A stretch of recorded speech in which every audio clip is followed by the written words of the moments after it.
This week, we are going to be working with events. So far, when we've been uh, recognizing and handling events, we have had our event handlers, the on-click, or the on methods, in our HTML tags. And this week, you're going to learn a couple different ways of coding event listeners and event handlers. So the reading assignment does involve some websites or chapter 6 in the ebook. And then the lecture demo actually includes a ton of information that expands on those readings. And there are videos embedded in here. But we are going to cover the 3 different ways to handle events. We're going to review the HTML attribute method, which is what we've been using so far. We're going to cover the DOM property method, and then we're going to go through event listeners and event handlers. DOM property and event listeners and handlers are considered best practice. So moving forward, those are what we will be using to handle events. So we kind of cover the old method here and then show you some new methods. And there are lots and lots of examples. And these event listeners and event handlers are ones that you will be coding.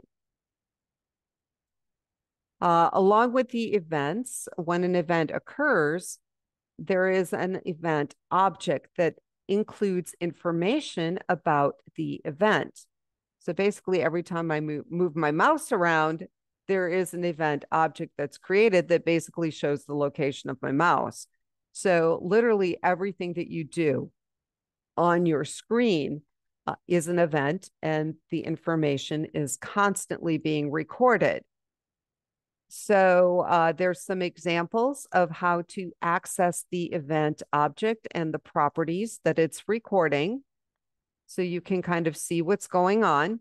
I've got different examples. I've got one key press example. I've got a mouse example. And then how do you handle events that call functions where you want to pass parameters? How do we do that? And how do we handle the browser object model properties and events? And there are a ton of them in addition to the document object model. So we talk about the browser object model properties and events first. You guys have already learned how to use set interval and clear interval. But there's another one called timeout that's very similar. Print opens a print dialog box. Window open actually opens a window. Window close closes a window. So there's all sorts of examples for you to explore, in addition to examples that you can view outside of the lecture notes. And so as you go through here, I kind of cover what the properties and methods are, and then I try to give you an example so that you can see what they look like. And then when we get into the document object model, which you are a little bit more familiar with, there is an example that basically animates a little monkey. So, how did I do that? Well, I had to create a container, and then I had to have the code that basically makes this monkey move around on the background. And so that is controlled through buttons. And so here is the example.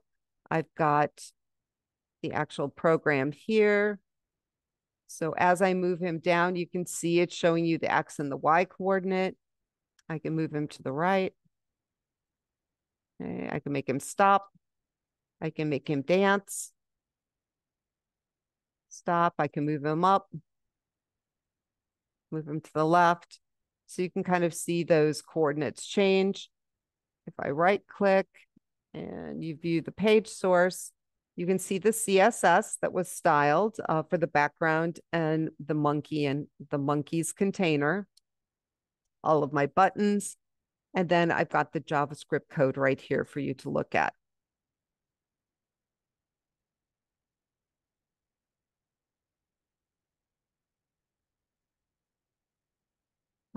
Here's another example that you can take a look at as far as the animation goes.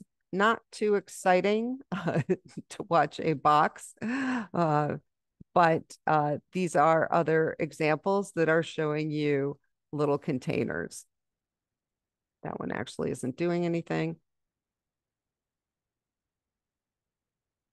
And again, it's just going diagonal.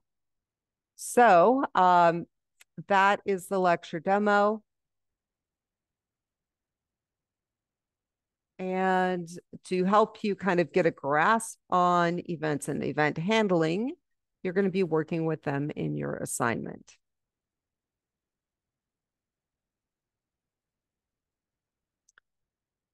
So for the assignment, you are going to be downloading the HTML Windchill calculator, JavaScript file, CSS, and a JPEG. Also, you need a fonts folder because I've got some fonts that go with this. And right now, this is a fully functioning page. I mean, so you might want to try it out before you change it. Okay, and this is what the fonts are for, just kind of to make it maybe a little bit more fun.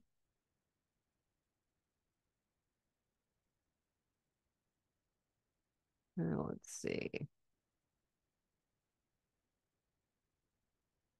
All right, so we got the melty font, so you can kind of see how that works.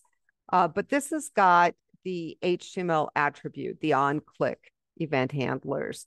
And so what you need to do is you need to convert that to use a listener, an event listener, an event handler to call Windchill and get focus. And then you're going to use a DOM property to detect when the page loads. And then that will call the get focus. Now, I didn't want to tell you exactly what to key in here. So I have a video that shows you how to convert a very similar page. Okay, it's a page that you guys are all familiar with. So this is the BMI page. So I end up converting the BMI page to what you guys basically need to do in the Windchill. Okay, so watching that will come in handy. And then you're going to take that Windchill, the JavaScript, and you are going to basically create anonymous functions. Okay, so you'll take the code from the function and create an anonymous function out of it for Windchill. Then the next exercise is working with the DOM events and properties. You are going to create an example similar to good old Zeppo. So you need to style your page. You should have some kind of background. You need to have an object that's going to animate. You need at least 4 buttons to move the object around.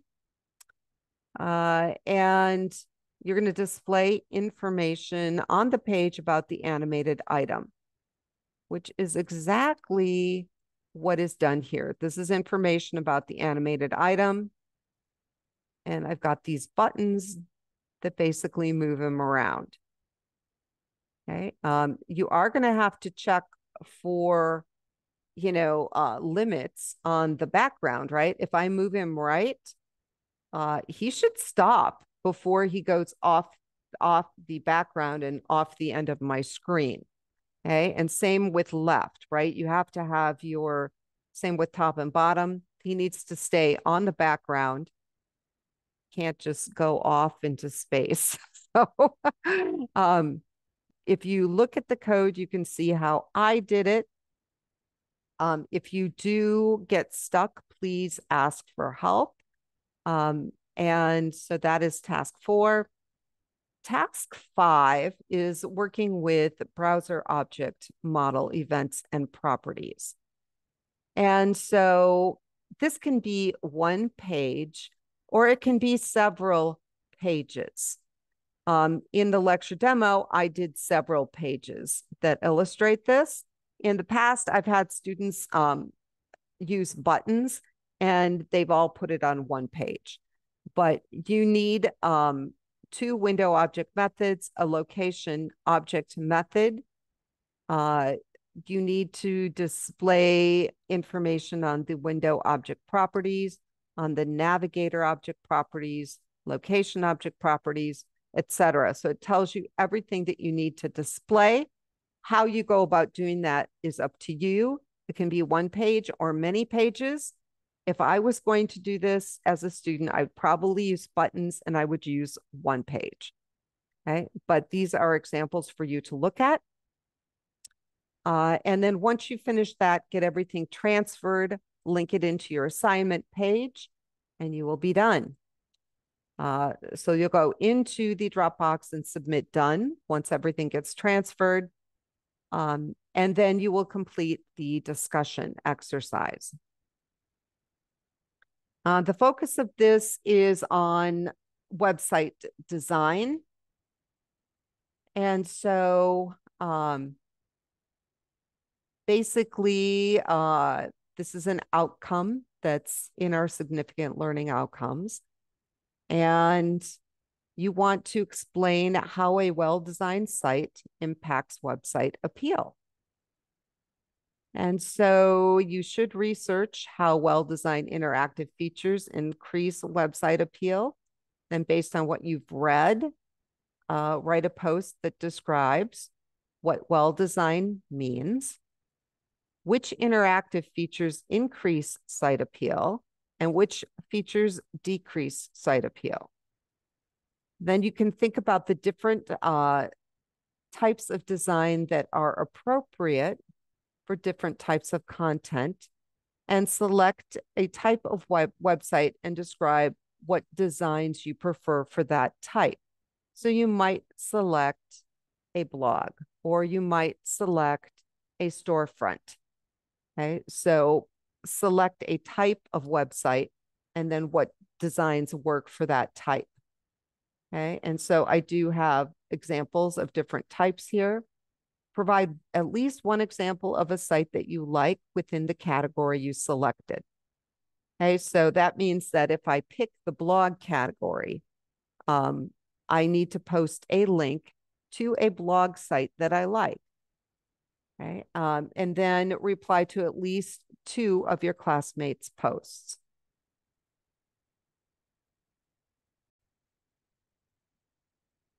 So I did post a little example for you to look at. So I defined well-defined site, went through and basically answered the questions. And then the one that I evaluated was artist websites, which is kind of a type of retail site. And so then I kind of described what's important in those sites, and I gave a link to what I liked or one that I thought was well done. Okay, so you will be doing the same, and then you should reply to 2 of your classmates' posts.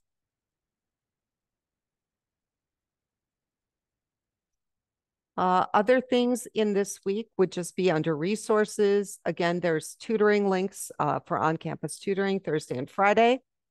The publisher PowerPoint that goes with the ebook is here.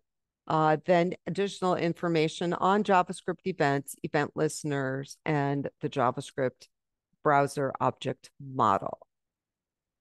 For those of you that are interested in extra credit, I do have a link here that you can open up for industry night outs. So we have one on February 21st and 27th. And in those lesson blocks is where you will find the Dropbox where you can get extra credit. So if you want to go to these events, you do have to register, and there's a link to the form. There's more information on the flyers. But basically, if you go, you just need to write a little paragraph about what you learned and what you thought about the event, and then you will submit it to the extra credit Dropbox. Now, as you're working through things this week, if you have any problems with the JavaScript, make sure that you transfer it to the web and email me so I can go take a look. I do need to see it live online because I will open up the developer panel and take a look at the error. Okay, so have a great week and let me know if you need help.